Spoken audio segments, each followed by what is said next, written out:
L'évolution du marché monétaire au 15 novembre 2024, nous en parlerons dans cette édition Zoom Eco Live. Nous allons également vous donner des précisions sur la numérisation de la Direction Générale des Impôts. Ça sera dans notre dossier du jour.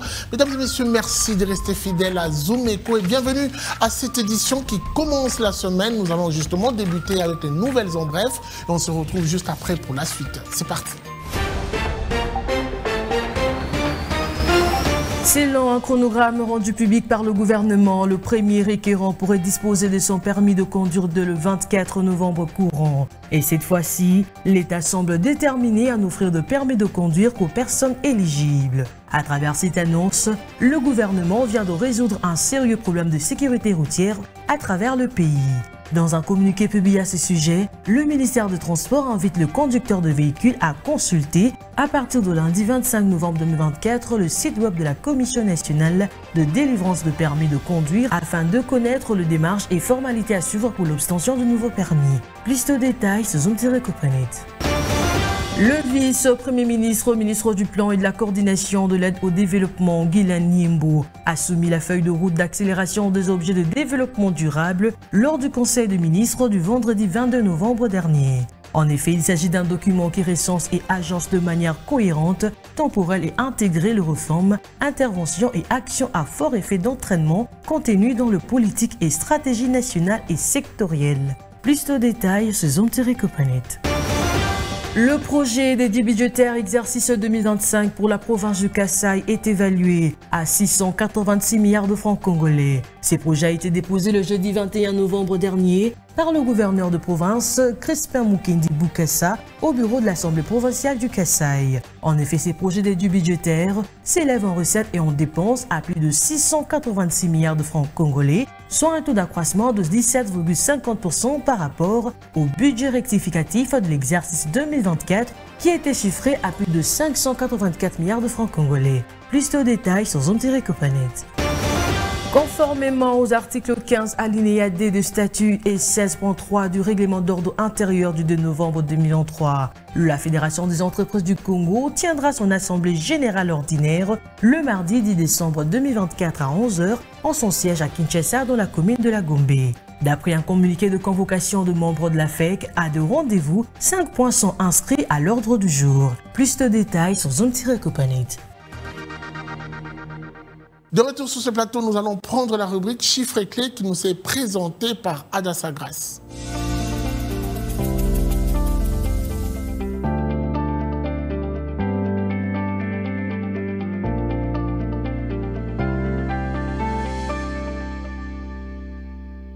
Adassa Grace, bienvenue. Merci Guy. Alors avant que l'on aborde le sujet du jour, nous allons commencer par faire ces petits périples qui nous amènent à prélever l'évolution du taux de change en République démocratique du Congo. Qu'est-ce que l'on peut dire?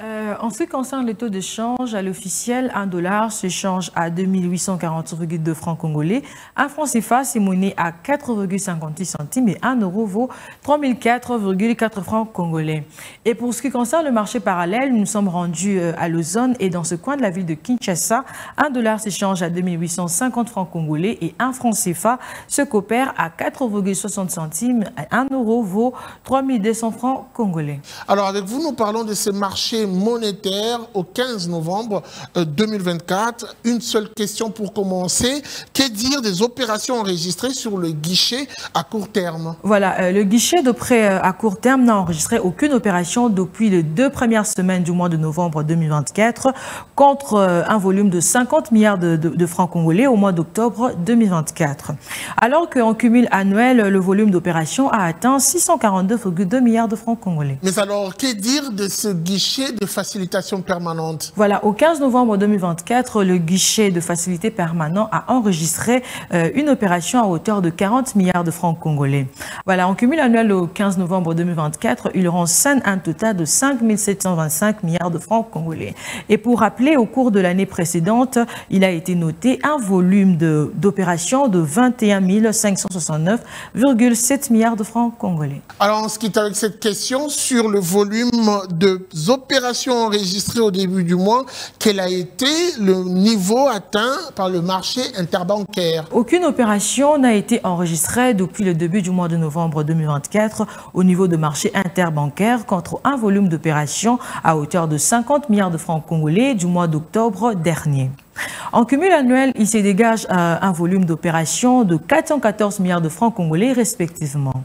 Le taux d'intérêt appliqué sur les différents guichets se sont situés à 25% sur le marché interbancaire et de prêts à court terme et de 28% sur celui de facilité permanente. Merci beaucoup à vous, Adassa Grace, pour ces précisions. Je rappelle que vous étiez à la présentation des chiffres clés. Merci beaucoup, c'était un plaisir. Voilà, après elle, cette fois-ci, nous allons prendre le dossier du jour qui nous est présenté par Gardi Diana. Lui nous parle de cette numérisation de plus en plus de la DGI, la Direction Générale des Impôts, et c'est tout de suite après ceci. Suivez.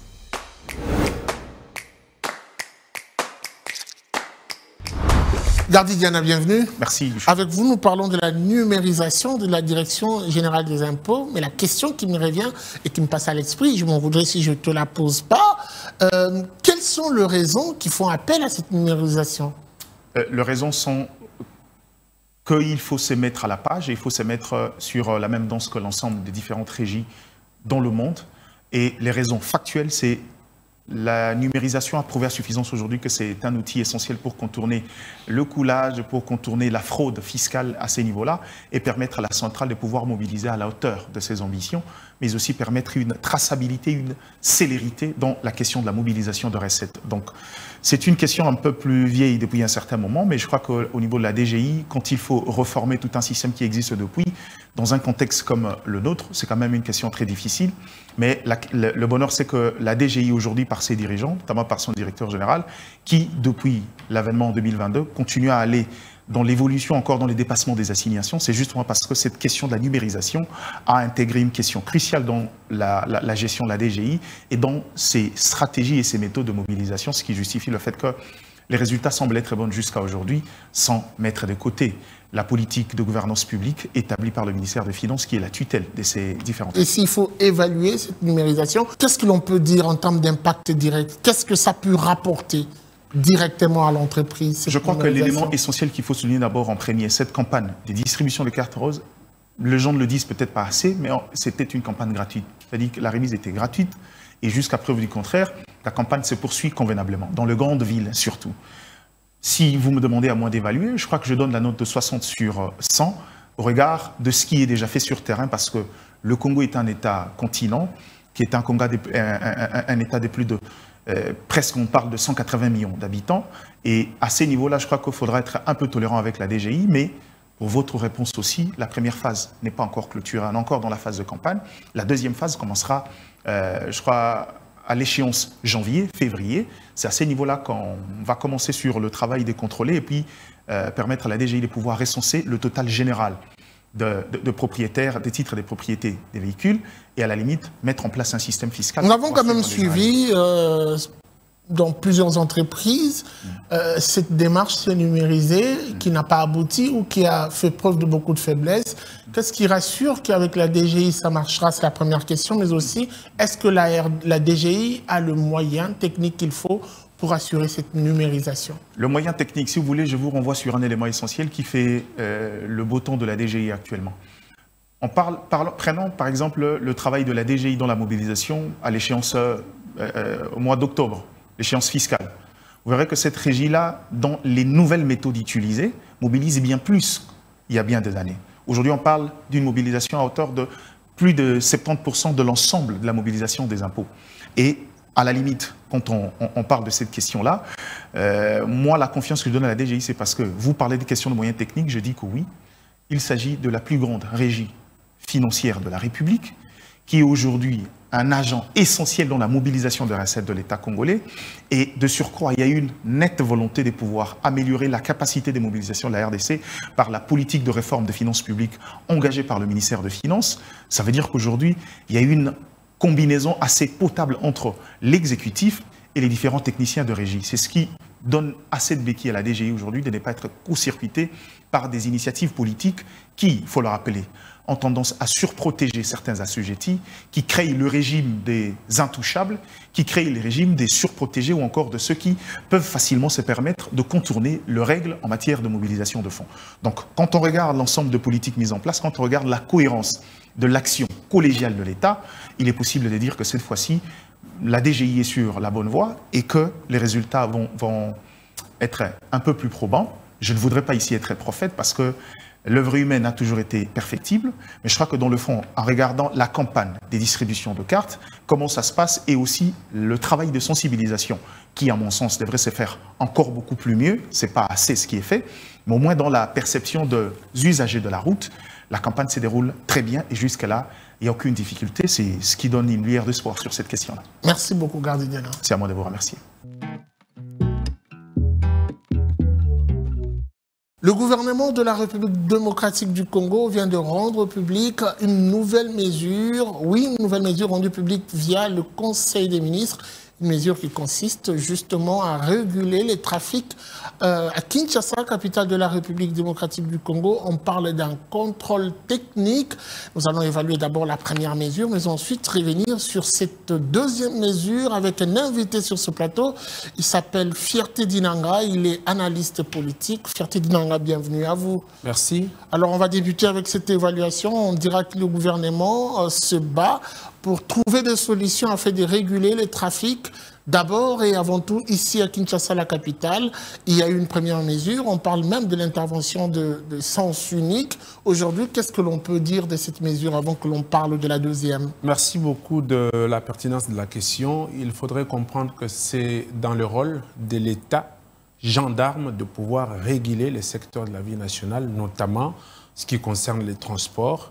Alors, cette mesure qui avait été prise pour réguler dans le sens d'autoriser les sens uniques, certes, la mesure n'avait pas été bien étudiée. Il fallait associer les techniciens de la route pour que ces derniers puissent étudier la cartographie de la République, de la ville de Kinshasa, voulais-je dire, afin d'orienter cette mesure. Malheureusement, il y a des coins où cette mesure a marché et les coins où cette mesure est devenue un sérieux problème, à la mesure où, si vous regardez les tronçons magasin-gare centrale, c'est un tronçon qui a créé beaucoup d'accidents, beaucoup d'embouteillages. Moi-même, je suis victime de mon jeune frère qui est à l'hôpital fracturé par un accident dû à cette autorisation de ces sens uniques qui n'avaient pas été bien étudiés. Le gouvernement a quand même pris conscience de ses faiblesses en rajoutant une autre mesure. Et on parle déjà, ça fait objet du Conseil des ministres, on parle justement de contrôle technique pour mieux maîtriser même les véhicules, mais aussi assurer le trafic en toute fluidité. Je pense encore que c'est une mesure irréfléchie pour le moment. Je veux dire que le contrôle technique rentre dans la voie de la prévention des accidents. Ça veut dire qu'un véhicule qui ne s'est pas contrôlé techniquement peut connaître des cassures des pneus en pleine route et que cela peut créer les accidents. C'est vraiment salutaire. Mais le problème est de sonder la profondeur. Est-ce que Kinshasa a un problème de surnombre de véhicules ou Kinshasa a un problème de régulation? Et je réponds directement à cette question pour dire que Kinshasa n'a pas un problème de surnombre de véhicules, il a tout simplement besoin de la régulation. D'où ici ce contrôle technique intervient d'une manière épidermique parce que les autorités veulent prendre toujours des mesures sans pour autant réfléchir. Ici, il est tout simplement question de pouvoir désengorger la ville de Kinshasa. Je précise, pour ceux qui nous suivent, que la ville de Kinshasa opère à sens unique. Est-ce que la ville de Kinshasa, puisque vous en parlez, a un trop-plein de véhicules? Non, mais je vais dire ici qu'on a encore des espaces pour rouler.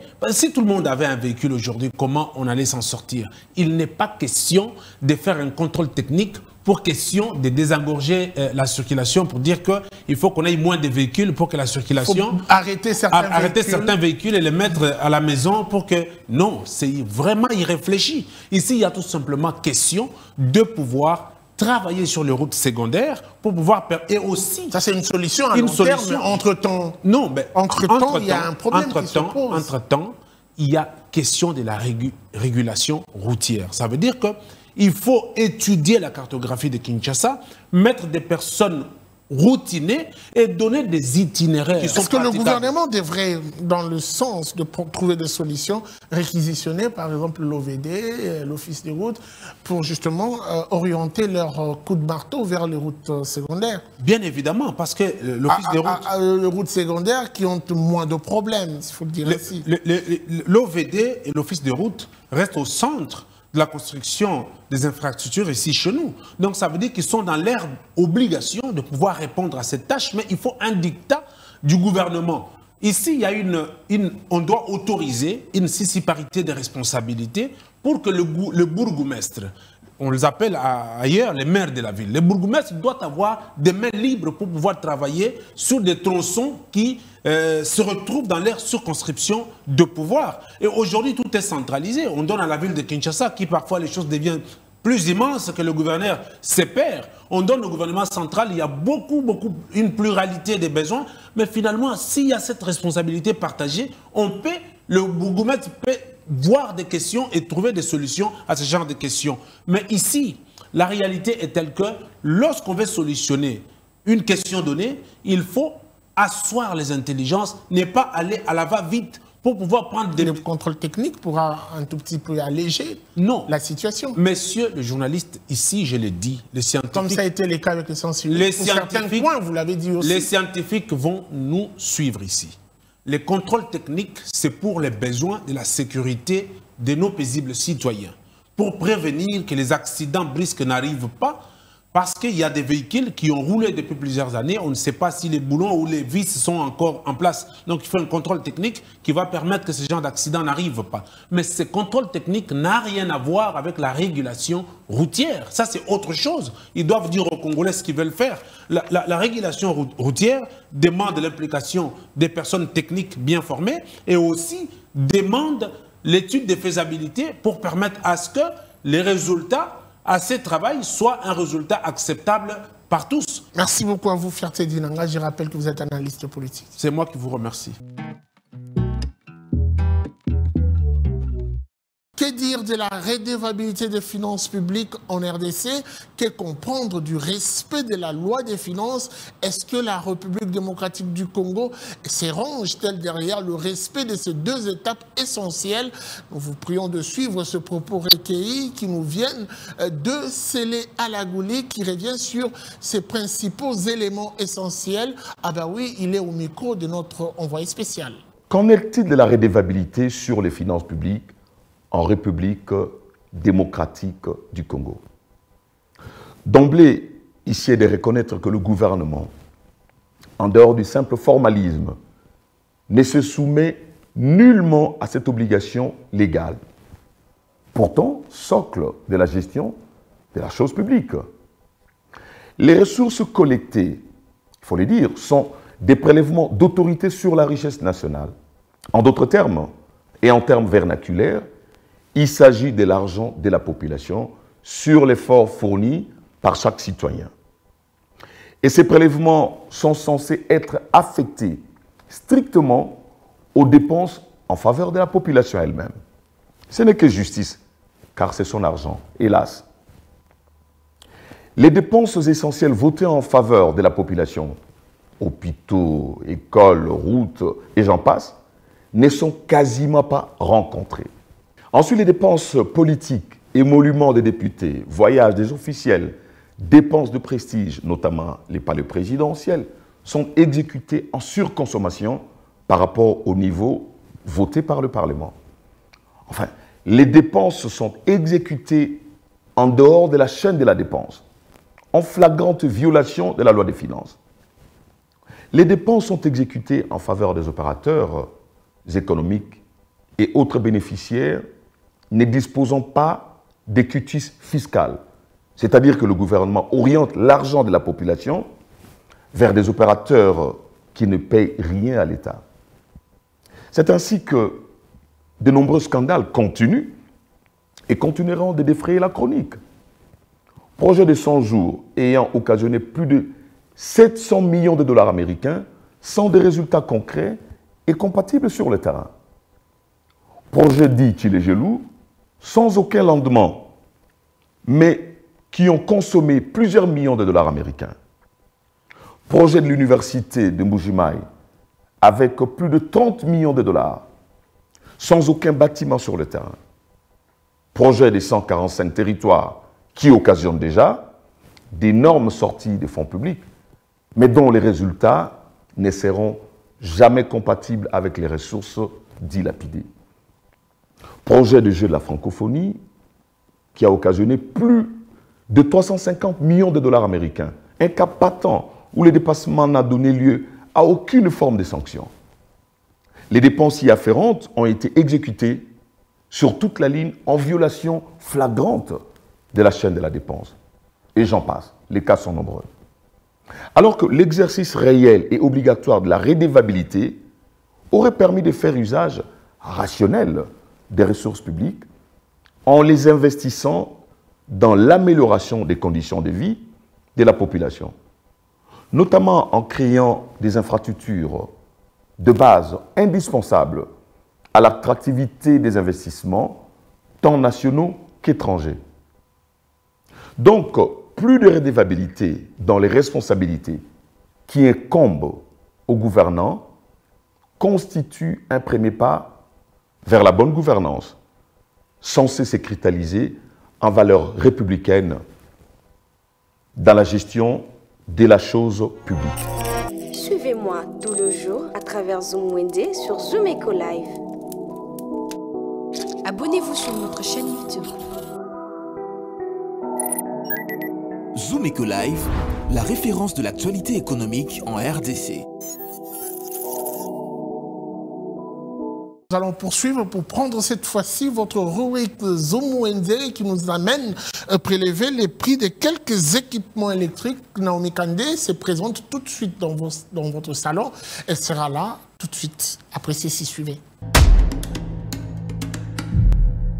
On vous ramène le prix d'interrupteur à double allumage qui se vend à 2500 francs. Un interrupteur ordinaire revient à 2000 francs. On retrouve deux prises dans le marché quinois où une prise avec terre et tâche se vend à 3000 francs.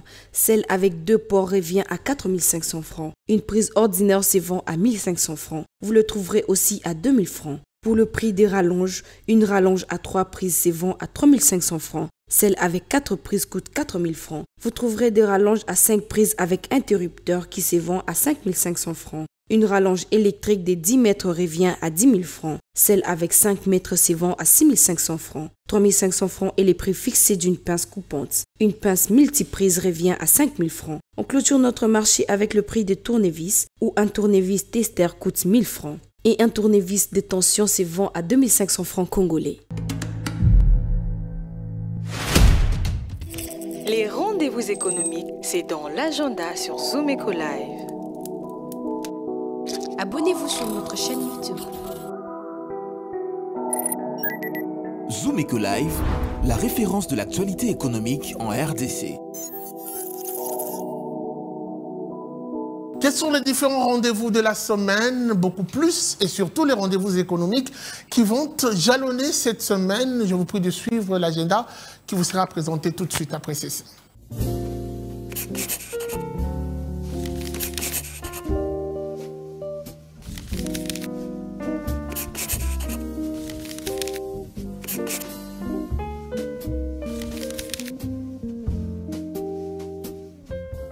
Bienvenue à l'agenda, voici les rendez-vous du jour.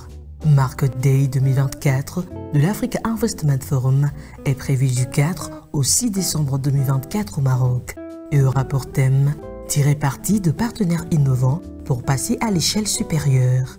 À présent, notons le salon de l'étudiant entrepreneur congolais prévu à Lubumbashi du 5 au 6 décembre 2024 et aura un accent particulier sur « Valoriser nos richesses, préserver nos terres ». Enfin, un rendez-vous à ne pas louper, il s'agit du Café des entrepreneurs et des affaires numérisées qui aura lieu à Kinshasa au siège national de ANADEC du 7 au 8 décembre 2024 et abordera le thème ci-après, dans quel secteur investir en République démocratique du Congo. Merci de nous avoir suivis. Au revoir.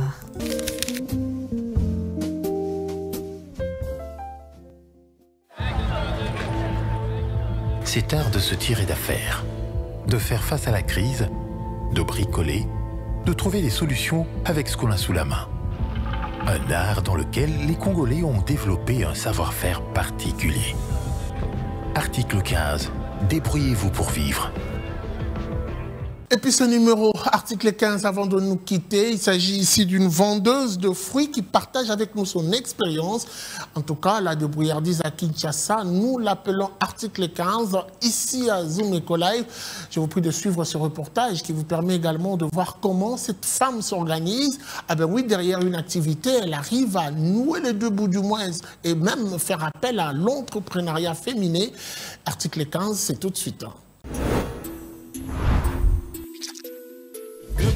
Jamais, jamais, jamais.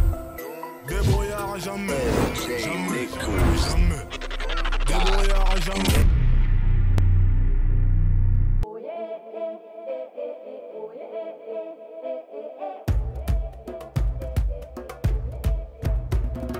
Banaki bomwana na ngati sikoyo 20 ans déjà. Toteka mangostan, tomate, ba pilipili, ba poivron, aubergine.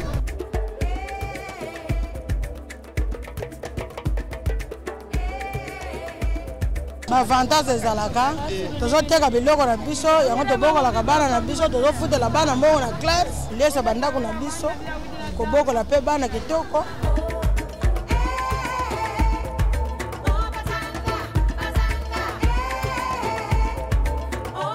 Badifulite ezaka mwa mingi ndenge toza boye tozovivre sikoyo na pasi koteka na biso komi na pasi mbongo ezomonana te bana bazobenga na bango bana na yaki awa nateki kaka 2000 baclient oyo bamvwama oyo balekaka kaka bapassager bazokota te sikoyo tokotekana na bango.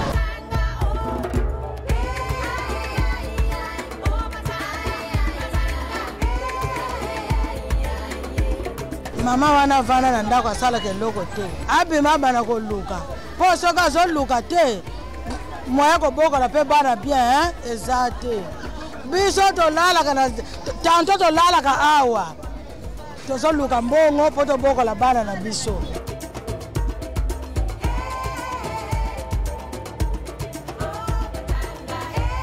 Gouvernement ye moko azomona ndenge nini tokomi kotraverse sikoyo tosengi kaka ye moko papa abongisa bamama asoutenir bamama asala mpo bamama bazala biso mpe tokosala mpo ye azala.